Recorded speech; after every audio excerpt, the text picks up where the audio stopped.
Hello and welcome to the Australian Bitcoin podcast. This is our news episode. We'll be discussing the latest news from February and early March. So we'll discuss the latest price action and the latest news. And joining me is Alex. How are you, Alex? Yeah, good. Thanks, Dan. Everyone. Alex, do you have any news items? Yeah, I got some news items to start us off for sure. I think one that's interesting and which we've had I don't know if we'd call it a resolution or maybe just a brief intermission at the moment is the US government through the Department of Energy. They are trying to collect information on Bitcoin mining operations in the US. And if you know anything about it already, this has been going on for, roughly about a month. A month ago, they issued an emergency request for information. I'm not sure on the actual designation or categorization, but basically telling all Bitcoin miners in the US that they had to provide a whole host of information about their operations, how much energy they're using, what rate they're paying for energy, what type of miners they have, a whole bunch of information that's well beyond what is probably, I would just say there's no reasonable amount of information for them to ask for, but yeah, even just the average person would probably understand that this is well beyond what is reasonable to ask for, and it goes into the sensitive level of information that's where the Bitcoin miners have their edge against each other. So competing Bitcoin miners, about how they do recycling and replacement of ASICs, that kind of thing.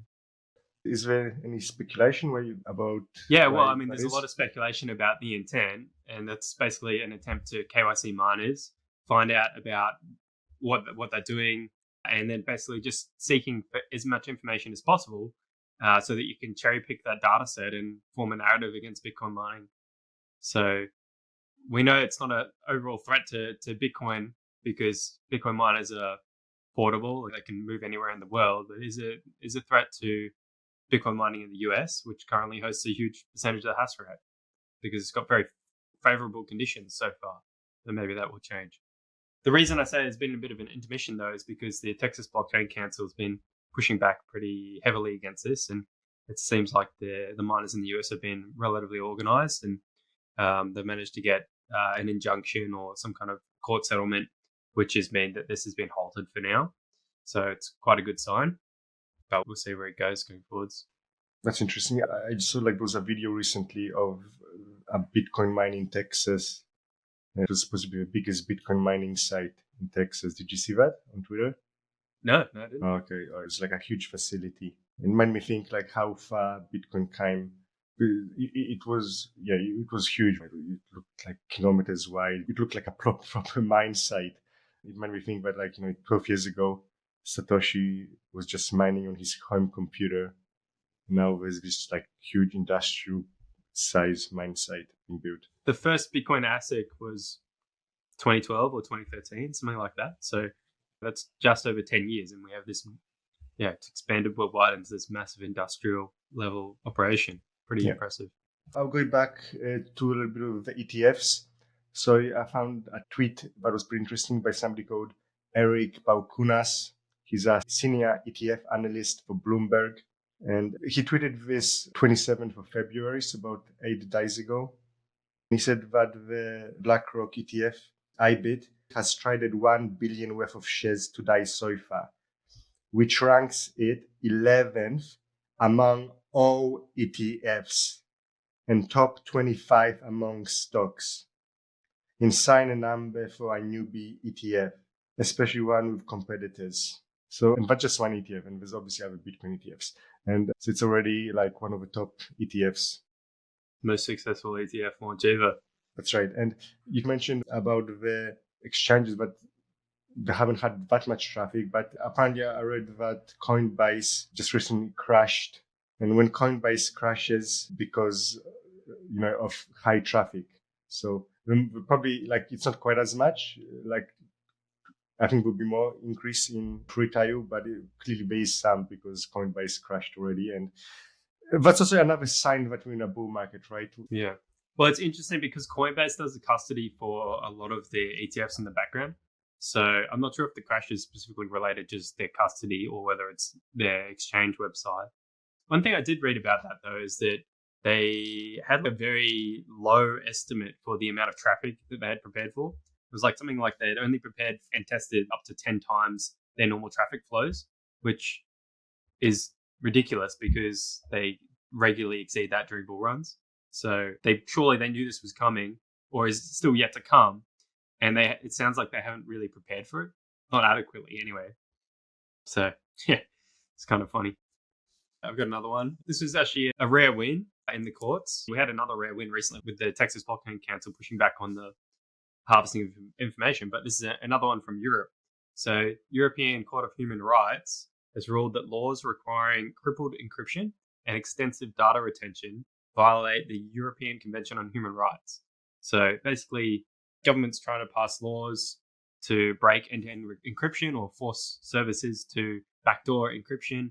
It's been ruled a violation of human rights. And this is, a definite rare win, because if we look back, the last several decades, it seems like it's an inevitable grind of erosion of these kinds of rights or protections. A little bit more information. So the legislation, it's come off the back of a legal challenge from all the way back in 2017 when Russia requested information from Telegram to help decrypt users' communication. And then that was initially challenged but dismissed. And then it's just continued on to the point where it's reached the European Court of Human Rights. Okay, so a good win. So next item, I've got, there's the court case between Craig Wright, where the person who's pretending to be Satoshi Nakamoto, the inventor of Bitcoin, and he's suing some developers trying to get access to some funds. But anyway, as part of that court case, one of the earliest Bitcoin collaborators, Martti Cyrus Maumi from Finland, released his entire email history with Satoshi Nakamoto. So there was some, I read them. It was interesting to read them. There was nothing like super like big there, but it was still interesting to know some kind of insights and some of the discussions from those very, very early days that Satoshi Nakamoto had. And he just made some predictions about the network. And one of the predictions he made was that he envisioned that at its max, Bitcoin would have around 100,000 Bitcoin nodes, where right now it actually has 50,000. It was just, did you see those emails? Yeah, I did. I actually read through them quite a lot of them. Yeah, it's really interesting, I thought. I agree. There's no major revelations, like it hasn't uncovered who Satoshi is or something like that. Not that we really want to know that. I think the real interesting thing about these emails in particular, though, is that Sirius is sort of the first person to work with Satoshi for an extended period of time. Like you could kind of consider him the first, developer on the project. He wrote a lot of the initial FAQ, the frequently asked questions for the website, and helped Satoshi with a lot of, setting up the initial areas around the Bitcoin, sort of like the wider thing, as well as did some code as well, I believe. If somebody's interested, they can go look up and read through the emails and have that. It's kind of very interesting bit of history about Bitcoin, and they can research it. Another bit of Bitcoin news or Bitcoin adjacent news. So we had Nayib Bukele, the president of El Salvador, which is, Bitcoin's capital, I guess, at the moment. So he was re-elected in a huge, huge win at the start of the month. I don't know if it speaks exactly to the Bitcoin strategy. I think that maybe still has a ways to play off, but the wider approach to governing that's in line with Bitcoin ethos is obviously proving to be extremely popular, at least in El Salvador. Yeah, that's right. Yeah, and good on him. And he's, because obviously El Salvador bought Bitcoin. It holds Bitcoin on its balance sheet, the country of El Salvador, as its kind of national fund. So that's going to be good for him also, and went up. And actually, I've got a kind of a related news story. I read this on bitcoin.com, and I'll read the title. El Salvador stands firm on Bitcoin, defying IMF's renewed call to drop Bitcoin as a legal tender. I'll read the first paragraph. El Salvador has reaffirmed its commitment to embracing Bitcoin despite the International Monetary Fund's repeated calls for the country to drop the currency as a legal tender. The Salvadoran vice president emphasized that not only El Salvador Bitcoin lobby maintained, but at the moment the cryptocurrency also enjoys the greatest credibility in the world. It's interesting because a lot of these kind of old style kind of organizations, economists, and kind of mocked, and news organizations also, they mocked El Salvador and Bukele It's going to be great when we see them in the next few months when they all come out and they're going to apologize, of course, and retract their previous articles, aren't they? They're definitely going to be intellectually honest about it. Yeah. I wonder if part of it is also International Monetary Fund. These kind of organizations, when they were set up, they were very intertwined with a kind of, I guess, very kind of US Atlantic system. All these organizations like NATO, IMF, they were all kind of created really to kind of, they're all part of this kind of system, right? I guess, or you could say, this kind of dominance and US dollar dominance. And probably a big part of it is they don't want other countries copying what El Salvador's doing, right? Like El Salvador's having it bought Bitcoins, having success. And I wonder if, if they don't they don't want this to be a precedent set for other countries to follow.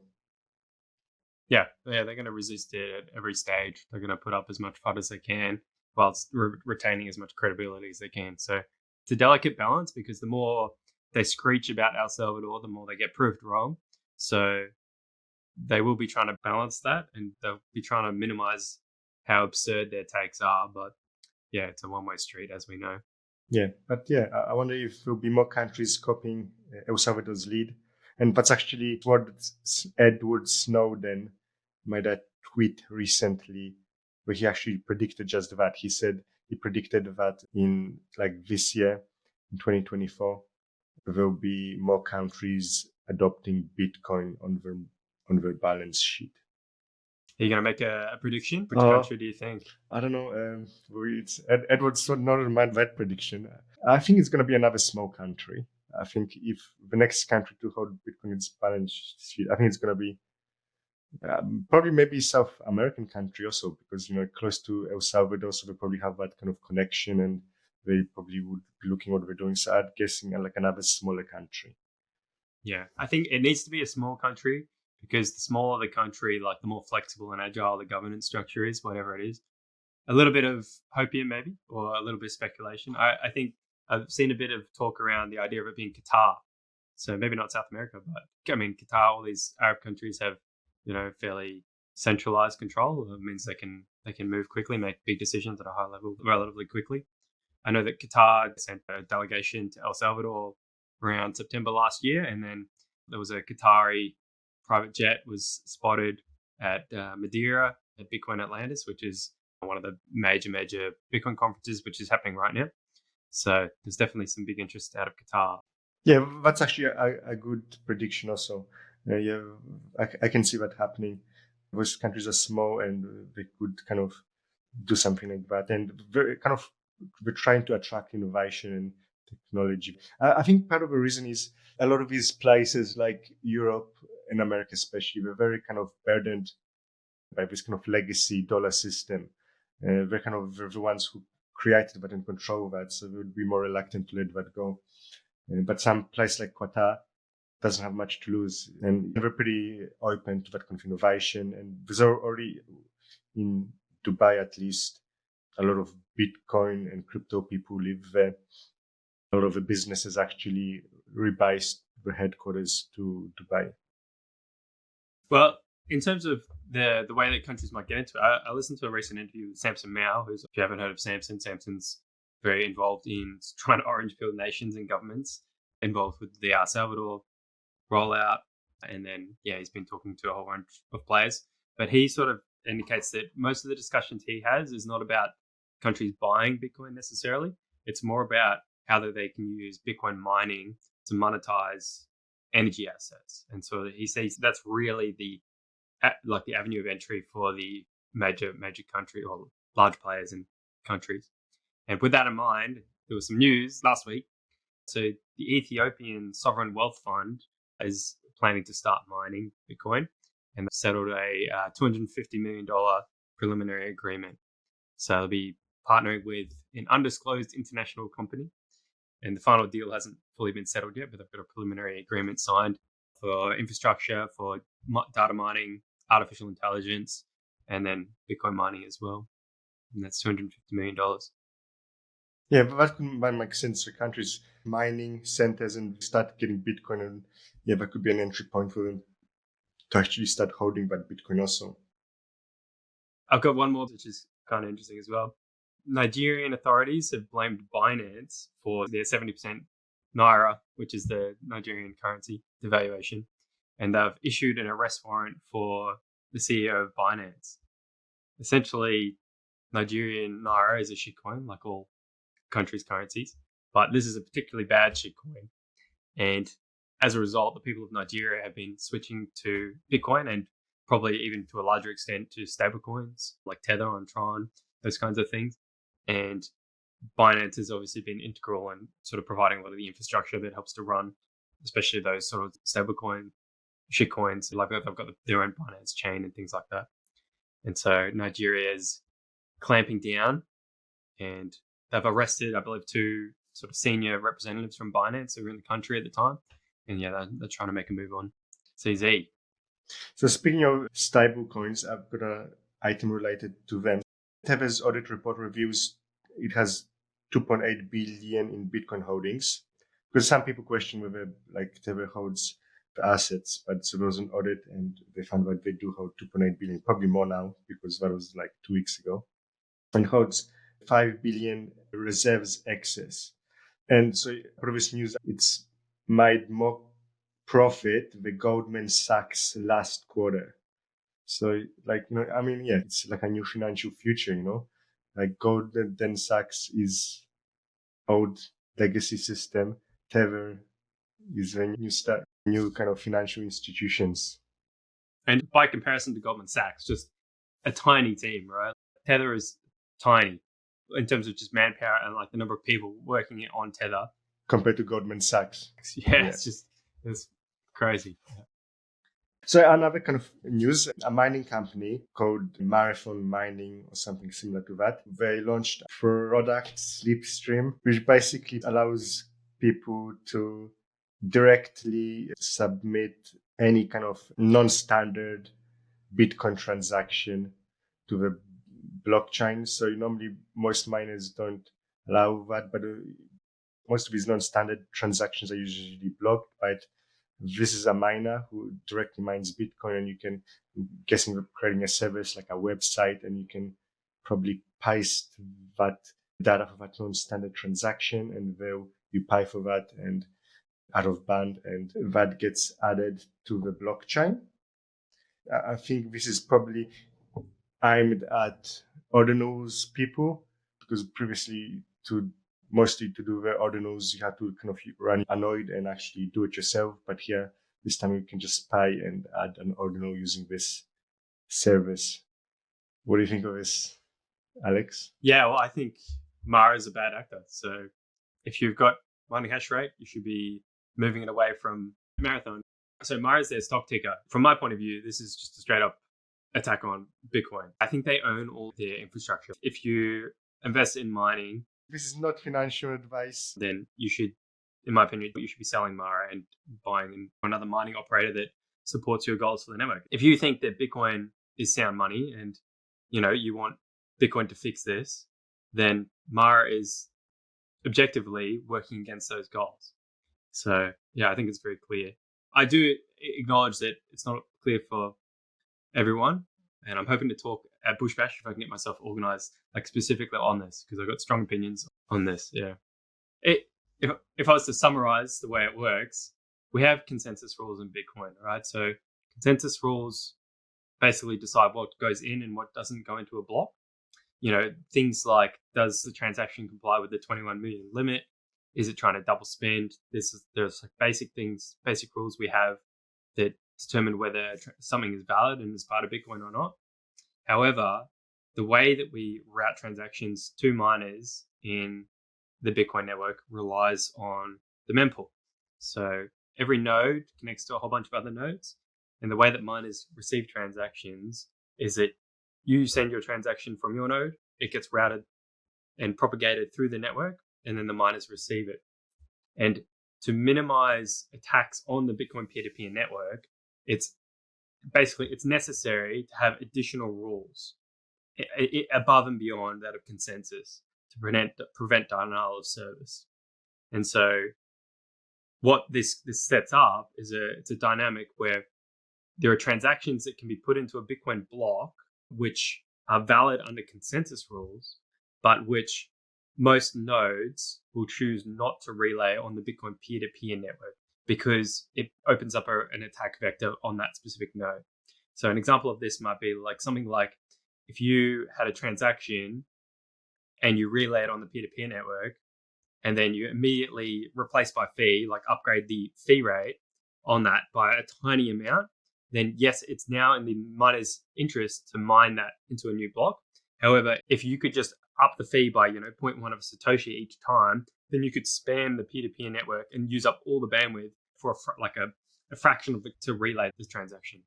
So it could be without having additional policy rules around what gets relayed, it becomes very cheap to spam the peer-to-peer network.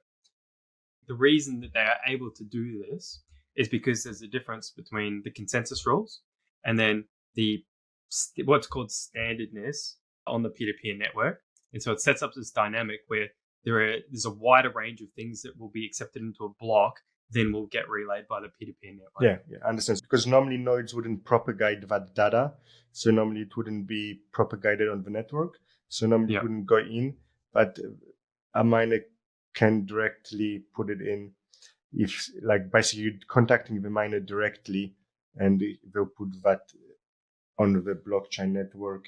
Because I think some people might be confused. The controversy about this, because it probably other nodes which are kind of like JPEGs on the blockchain. And a lot of people don't think we should be putting JPEGs on the blockchain because they think it's a waste of blockchain space. Normally, a lot of these kind of transactions won't be relayed, but this makes it easier for people to put those kind of JPEGs and this kind of data on the blockchain directly, which some people think is spamming and waste of blockchain space. I would say it's spammy, but it's not completely spam. I look forward to educating you at the Bush. I'm not taking sides in this debate. I'm just trying to educate people. There is actually a limit. Like I'm just trying to so people understand that they still have to pay, so they can't kind of completely spam it. Yeah, and the block size limit still applies. That's also true. I'm not trying to take a position on this, but I'm just trying to so people understand. Well, if I was to summarize the problems are that non-monetary activity on the Bitcoin blockchain degrades the monetary properties of Bitcoin. So if you have a whole bunch of arbitrary data going onto the Bitcoin blockchain, then that increases the cost to run a node, even if the degree to which that is the case is important to factor in. But objectively, it does increase the cost. Like it's an additional burden on node operators.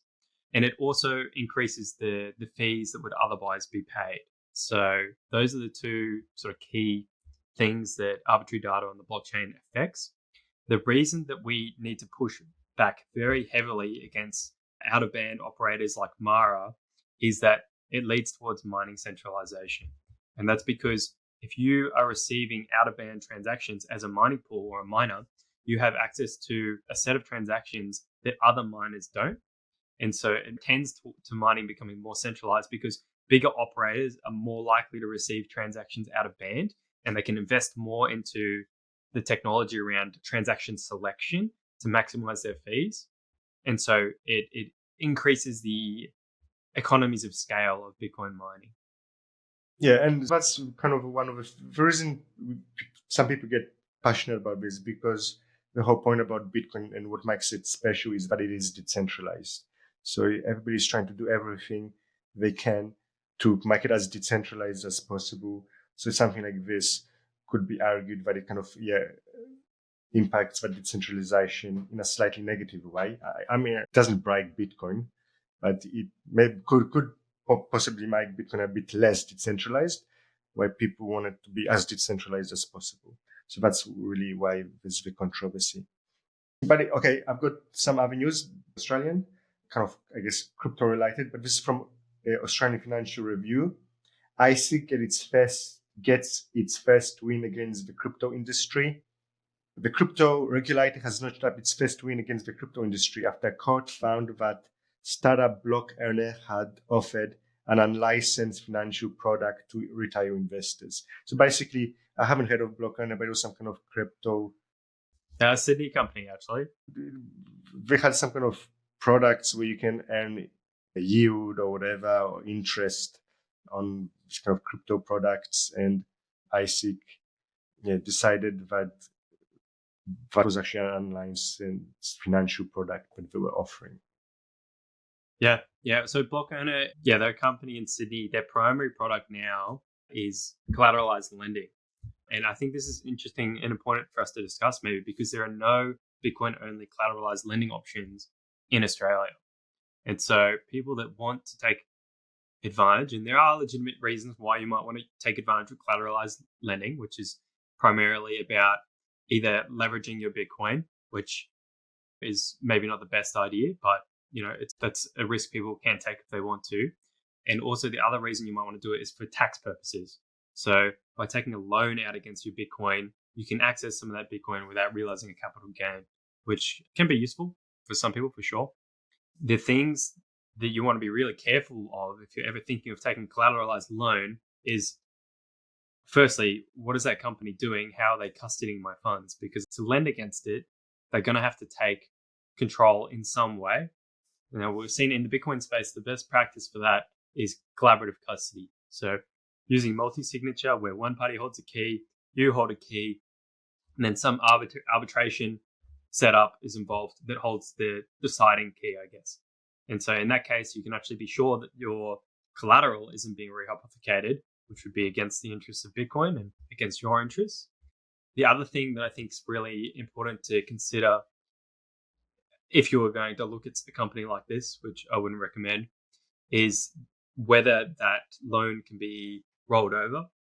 So if you take on a loan to avoid some kind of tax implication or minimize your tax, if you're not able to roll over that loan at the end of the loan period, which is typically short because these products are novel still, so you might be looking at 1 year, 2 years. I don't know if there's any options that are offered yet for 4 years, which would probably be more acceptable in terms of Bitcoin's sort of historical cycles.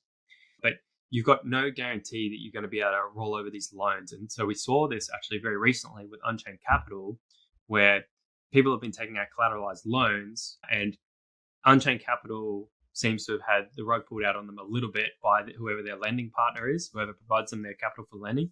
And so they are not opening any more collateralized loan positions, no new positions.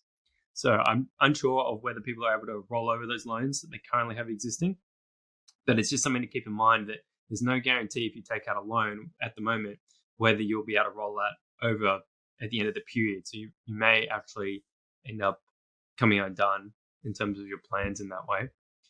The other thing that I would also think is a definite consideration is that despite the fact that you might have the perfect custody setup where the control of the Bitcoin is managed appropriately, even if there's a collaborative custody setup, then the creditors to the company may still have a legal claim in the case that the company goes insolvent. So if you're going to get involved with some kind of collateralized lending company, you want to be damn well sure that they're not going to do stupid shit like operating other credit products or whatever Block Owner was doing with, like just yield farming, all that nonsense. You want to be damn sure they're not shitcoiners, basically, because that mindset is going to bring the company undone at some point. However long that takes, we're not sure, but it will come undone at some point.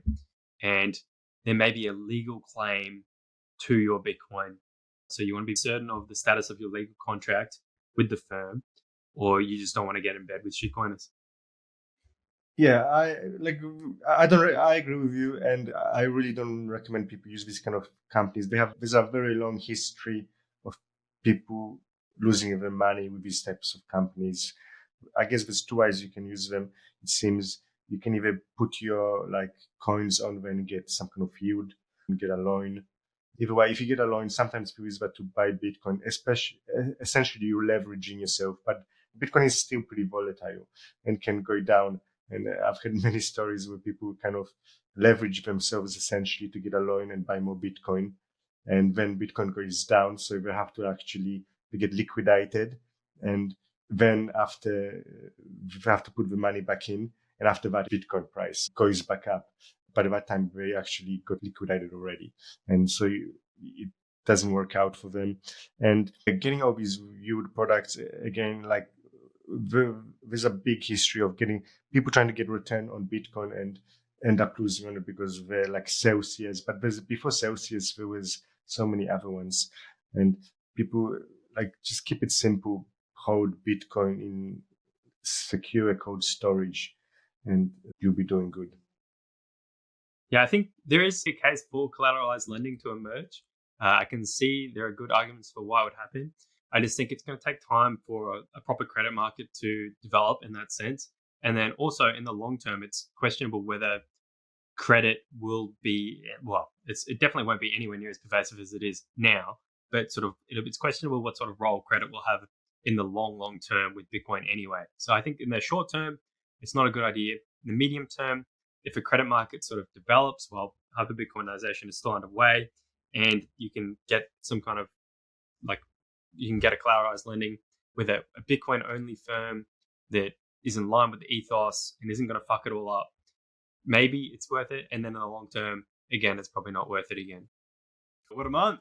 We're back. It's pretty crazy. This month, February, had the biggest monthly increase ever in Bitcoin's history.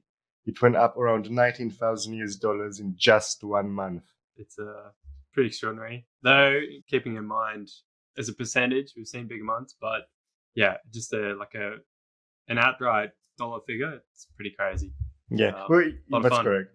Even in percentage, it's something like 42% up in 30 days. So that's still like a pretty decent. It's pretty good. It's pretty good. Yeah, can't complain. I think we first met each other at the Bush Bash. I think it might have been the first Bush Bash, or no, I didn't. My first Bush Bash was the 2021 Mara. So I'm not sure if it was that one, but I remember one of them. Maybe it was the first Bush Bash. Basically, I remember it was going up. It just kind of pretty much reached the previous peak. So it reached like around $19,000. And everybody at the Bush Bash was so happy. It reached $19,000. It was around that, and now it just went up $19,000 in 1 month. So crazy. Well, that's what Bitcoin does. That's what we're here for. Yeah, that's right. Obviously, we're just speculating, and we were talking about some patterns, but any price predictions, we could be wrong. At the start of February, it was 65,000 Australian dollars, went up to, it's around 100,000 Australian dollars. So it beat its all-time peak, all-time high in Australian dollars. We beat that. And I think right now we're pretty much at or just below the previous all-time high in US dollars. Just in February, we went over 1 trillion US dollars in market cap. That was like about 2 weeks ago, and now we're around $2 trillion in market cap. So as a comparison, I'm going to type the market cap of some different assets, and this is all in US dollars. Superannuation in Australia, it's around 2.3 trillion. So we're just below the value of super in Australia. We're still below the biggest companies in the world, Apple and Microsoft. They're both around 3 trillion.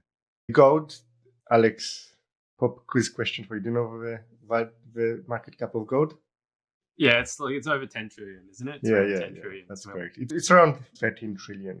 Some of these things are estimates because we don't really know, like some people hold gold in secret and things like that, I'm guessing. So, but the number I have is 13 trillion. So we're about 6 times lower. We still have a bit of way to go before we beat gold. The US broad money, do you know, another pop quiz, do you know the value of that? Oh, no, I don't. But I thought I'd guess it. I'm going to say something like 200 trillion. Well, 20 trillion. 20 trillion. Yeah. So global equities, it's around 100. So all the equities in the world are valued at around 110 trillion. So Bitcoin is 2% of global equities. And all global assets, so again, this is an estimate, but I done some research on this. And so the value of all global assets in the world, so that's equities, real estate, basically everything, that's valued at 500 trillion. So anyway, just to kind of give a comparison of where we are. In terms of like why the price has risen, obviously there's the ETFs. There's always money coming in through the ETFs. People are buying it up. the halving is about to come and we're coming out of a bear cycle. So yeah, I mean, it's definitely feeling very bullish right now. Yeah. Well, I think the most interesting thing, and I think we said this last time, and I think it's still holding true for us. And I've also seen Alex Leishman from River in the US and a few other people saying on Twitter and other places that yes, the price is running, but on the exchanges, we're not seeing that huge surge in retail action yet. So I guess that leads you to believe that it's all being driven at a sort of like an institutional level and with the ETFs. I just think that's really interesting because I guess you'd have to read into that a little bit, but my read of that is that, that retail interest is still yet to come. I think you're probably right. I think, it's, yeah, I think it's just getting started. Basically, we're at the previous all-time high. Yeah, well, one thing that's getting shared a lot is the Google Trends search data for Bitcoin, and it's still flatlining basically. Like there was a little tiny spike around the launch of the ETFs compared to the past, like with the 2017 and the 2021 bull runs. It's almost like no one's paying attention yet, which is I just think it's pretty interesting. Yeah. I mean, I guess it's gonna start getting attention now, and people are gonna start buying in. But or is it gonna go up again? Like I don't know. I can't predict the price for sure. Patterns don't always repeat. But historically, when it comes out of a bear market and beats the previous all-time high, the next 6 months after it beats the previous all-time high, it's always like goes up for the next 6 months, doubling or tripling the price at least.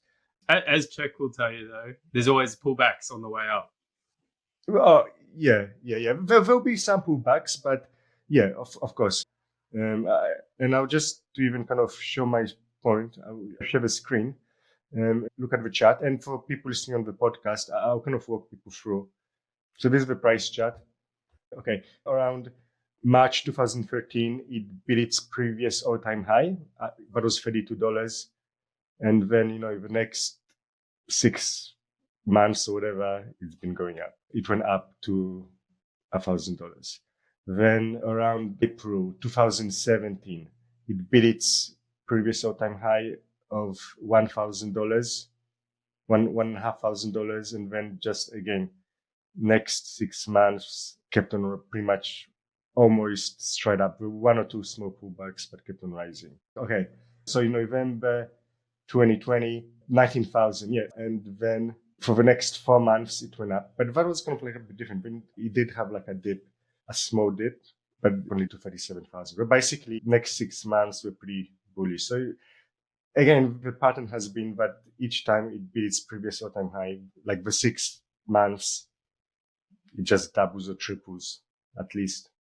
It's possible, but that will happen again. I think that's kind of enough of a price talk. I hope that sheds some light. And what about Bitcoin Week? Oh, Bitcoin Week. Okay. Oh, yeah. I should probably mention that. Yeah. So we had Australian Bitcoin Week. We already mentioned it had the episode with Chris last week about Bitcoin Live. But yeah, it's coming up. The Australian Bitcoin Week is starting with the Bitcoin Bush Bash in Beechworth in Victoria. That's a free event, and that's on 16th and 17th of March. If you come up to Beechworth on Friday evening, there'll be a BitDevs, I think starting around 5 o'clock or 6 o'clock at the RSL. And then the 16th and the 17th, I'll be educating you on what spam is, the basic definition of spam.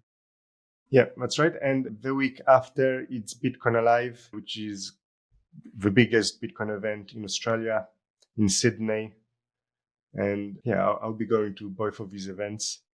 And yeah, if anybody wants to learn, these are great opportunities to meet Bitcoiners and ask them questions and learn about Bitcoin. Code HydeBlock and get 10% off. Yeah, so I think that's it. So see everyone next time.